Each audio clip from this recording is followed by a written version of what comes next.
Il faut dire les choses telles qu'elles sont. Rigobert Song-Bahanak, du temps de son emblématique carrière, n'avait pas le chaloupé virevoltant et le toucher de balle élégant qui firent de Roger Mila le premier footballeur africain à porter une équipe en quart de finale de la Coupe du Monde. Rigobert Song-Bahanak n'avait pas le talent truculent qui a fait de Samuel Eto'o le footballeur le plus chèrement acquis au monde, le footballeur africain le plus titré de tous les temps. Mais Rigobert Song-Bahanak n'était pas un piètre joueur pour autant.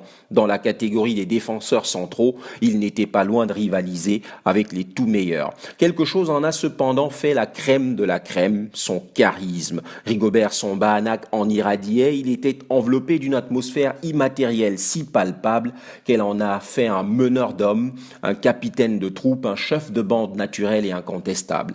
Il a toujours eu ce côté bad boy qui fait chavirer les filles dans les cours de récréation. Il a presque toujours vécu une vie sans discipline, dissolue pour n'avoir peur d'aucun mot, une vie dans laquelle les plaisirs interdits côtoyaient le sens du devoir, à la fois par devoir et par inclination personnelle. Sur les pelouses, Rigobert Song-Bahanak était un gladiateur, au taquet de la première à la dernière minute, une présence qui donnait des sueurs froides aux attaquants adverses, un niveau d'engagement qui stimulait ses coéquipiers. Rigobert Song-Bahanak, c'était d'abord la hargne et la détermination d'un soldat condamné à vaincre ou périr sur le champ de bataille. Rigobert Song-Bahanak, c'était aussi la fougue et le transport d'un homme fraîchement converti à l'amour d'une femme et la passion d'une femme ravagée par la jalousie, brûlée par le feu de posséder exclusivement ce qui lui appartient.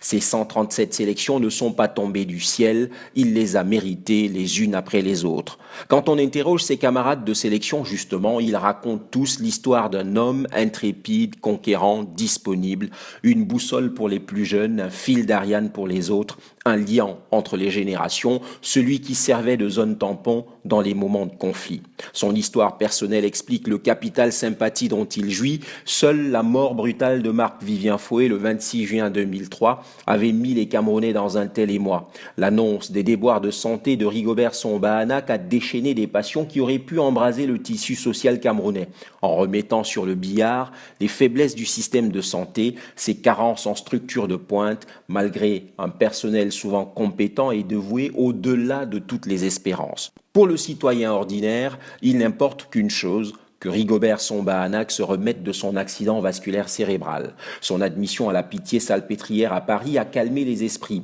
Dans l'incertitude générale entretenue par le Merta sur l'évolution de l'état du malade, l'ancien capitaine des Lions indomptables croule sous les hommages. L'emballement médiatique et l'émotion sincère de ses compatriotes l'ont hissé au rang de héros et de patriote, une panthéonisation avant l'heure, quoique troublé par le retour du démon latent qui traverse l'histoire récente du Cameroun, le tribalisme. Il n'empêche, Rigobert Song-Bahanak mérite, au-delà de la tragédie personnelle qui secoue son destin, d'être salué comme un modèle d'engagement, un exemple d'humilité, un repère pour une jeunesse en quête de son identité et pour tous ceux qui sont appelés à défendre les couleurs nationales. Ce n'est donc pas à un gisant que nous rendons hommage, nous saluons la mémoire d'un homme, d'une icône que les vivants célébreront encore longtemps.